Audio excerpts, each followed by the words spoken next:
ना काहू का गुरु, ना काहू का चेला, साफ सुथरी बातों की यही है सही बेला। दोस्तों जय हिंद। सशक्त आवाज में आप सभी का स्वागत है। मैं हूं सुनील डांडा। दोस्तों हिंदुस्तान में दो महापर्व का शुभारंभ हुआ और उसमें एक महापर्व का पटाक्षेप भी हो गया।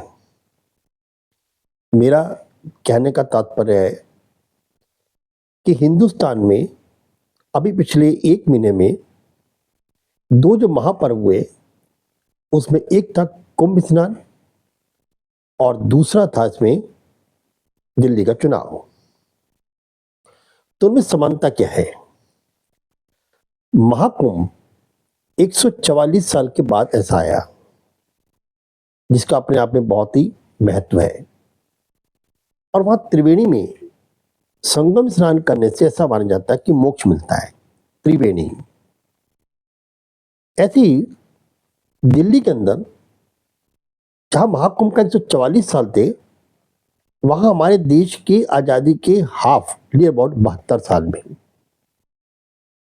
एक वो पार्टी जो भ्रष्टाचार को निपटाने के लिए आई थी वो आप निपट गई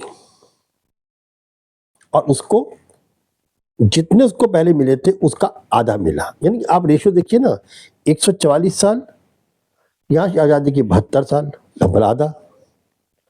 उधर जो उन्होंने पिछले साल 5 साल में गेट किया था 48 सीट 44 सीट उसका अब आधा।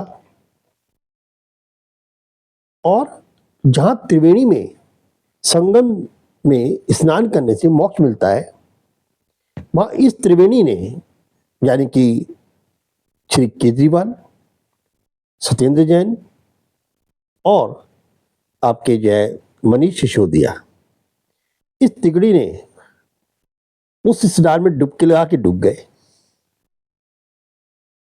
अब देखिए मजे की बात, जहां एक तरफ विपक्ष में कोसा जाता था कि हरिद्वार का जल जो है वो दूषित है और दूसरी तरफ दूसरा विपक्ष ये कहता है कि दिल्ली की जमुना में जहर मिला दिया गया। अब ये तो 70s साथ साथ साथ चल रहा है। अब विचार करिए इसमें कि कुंभ का मेला है, ठीक है, मौनी अमावस्या के दिन भगदड़ हुई, अप्रत्याशित कुछ लोगों की जान गई जो नहीं जानी चाहिए थी। अब भगवान से प्रार्थना करते हैं कि उनकी आत्मा को शांति मिले। लेकिन वहां पर अगर आप ये कह दें कि हजारों लोगों की जान चली गई तो क्या आपके पास कुछ नंबर्स हैं? क्या आपको पता है? क्या आपने वहां पर तैरती हुई एक भी डेड बॉडी देखी? अगर नहीं तो फिर मैं बात कहता हूं कि आप मुंह से मत निकालिए। देखिए दो लोग बहुत यहाँ से इंपॉर्टेंट है इस कुंभ मेले के अंदर। एक हमारी जया बहादुरी और दूसरा तथाकथित जो हमारे यहाँ शंकराचार्य हैं अभिमुक्तेश्वरानंद जी। इन दोनों ने बहुत ज्यादा तूफान मचाया। देखिए एक बात ध्यान रखिए, मेरा जो थंबनेल है कि तुम मुंह से बोल मैं तुझे शहर से निकालती हूं, जो कोई नया नहीं है कि वो पुराना है। इसका तात्पर्य यही है, आप मुंह से कोई चीज निकालते हैं तो दुनिया उसको लपकती है कि आपने क्या बोला, फिर वो उसको एनालाइज करती है और उस एनालाइज करने के बाद आपको उसका रिजल्ट मिलता है। अब आप कहते हो हमें ट्रोल करते हैं लोग, पर ट्रोल तो करेंगे ही। अगर आपने जो बात कही है उसको आप साबित भी नहीं कर पाएंगे तो ट्रोलिंग तो होगी। अभिमुक्तेश्वरानंद जी हैं, अब देखिए उनका आपको मैं नहीं कहता कि वो अखिलेश यादव के पास बैठे हुए थे तो कल मोदी बैठे हो सकते हैं, कोई भी जाता है वहां पर, लेकिन वो पहले से ही विवादित रहे हैं और उनका इस तरह कहना कि भाई यहाँ बद इंतजामी है, कोई इंतजाम नहीं है, सरकार फेल हो चुकी है, इनको इस्तीफा देना पड़ेगा। तो मैं उस बारे में नहीं जाऊँगा किस किससे इस्तीफ़ा माँगा, किससे नहीं माँगा, वो बातें बहुत यूट्यूब चैनल कर चुके हैं। लेकिन एक राजनेता को तो इस्तीफ़ा माँगने का अधिकार है कि उसे अपनी राजनीति करनी है। लेकिन धर्माचार्य है, उसका क्या अर्थ है इस्तीफ़ा माँगने के लिए? वो तो अपने धर्म पर ही काम करे, उनको समाज के उत्थान के लिए काम करना है, उनको राजनीति से कोई मतलब नहीं है। तो ऐसे व्यक्ति को जो है वो समाज जो है उसको बायकॉट कर देता है। हाँ, जय बहादुर ने प्रश्न उठाया, वो एक राजनीतिक दल से हैं, उसके लिए ट्रोलिंग ये हो सकती है कि भाई आपने एक बिना अनुमान के, बिना गए, आपका कुछ संख्या नहीं है और आपने मुँह खोल दिया कि हाँ जी इतने लोगों की जो है लाशों को वो बहा दिया गया, कहाँ के गंगा के अंदर, और गंगा का पानी जो है वो क्या हो गया, वो कंटामिनेटेड हो गया। तो यहाँ हम चाहते हैं कि जो हमारी न्यायालय है, सुप्रीम कोर्ट है, या दूसरी जो हमारी इलाहाबाद की कोर्ट है, इनको स्वतः संज्ञान लेना चाहिए। क्यों? ये एक छोटी बात नहीं है, इसकी गहराई को समझिए। ये बातें सिर्फ देश तक नहीं विदेशों में जाती हैं और फिर देश के हर जनमानस के अंदर ये कुंठा पैदा करती है। जनमानस के अंदर एक विचार कौनता है इस बात के लिए, क्या वास्तव में ऐसा हुआ? अगर हुआ तो इतनी बड़ी संख्या में लोग कैसे मारे गए? एक जांच का विषय होना चाहिए।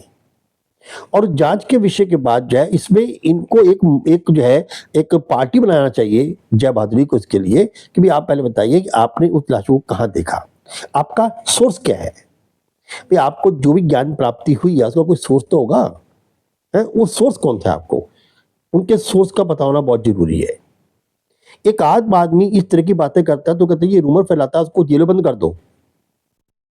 अरे माननीय का मतलब ये नहीं है कि आप मानो ही नहीं, माननीय ये नहीं है कि आप मानो ही नहीं, आपको भी मानना है, आप भी तो एक पार्ट है समाज का, हिस्सा है समाज का। आप ऐसी बात करेंगे कि अगर मान लीजिए इसका इम्पैक्ट दूसरे लोगों को पड़ता है, आम जनता पड़ता है, तो फिर आप माननीय कहाँ के रह गए? क्योंकि लोग आपको फॉलो करते हैं। आज आपने कह दिया कि हजारों लोग वहां मारे गए और लाशें तैर रही थी, तो कल कोई और भी कह देगा हाँ हाँ जी हाँ देखो हमारे नेता ने कहा तो सच्ची तो होगा। इस रूमर्स को फैलाकर आप क्या साबित करना चाहते हैं? मोदी सरकार या आपने कि योगी सरकार कहीं फेलियर है, नहीं है, बद इंतजामी है, इंतजाम सही नहीं है, आप जो है अपनी विधानसभा में उस प्रश्न को उठाइए, आपका राइट है।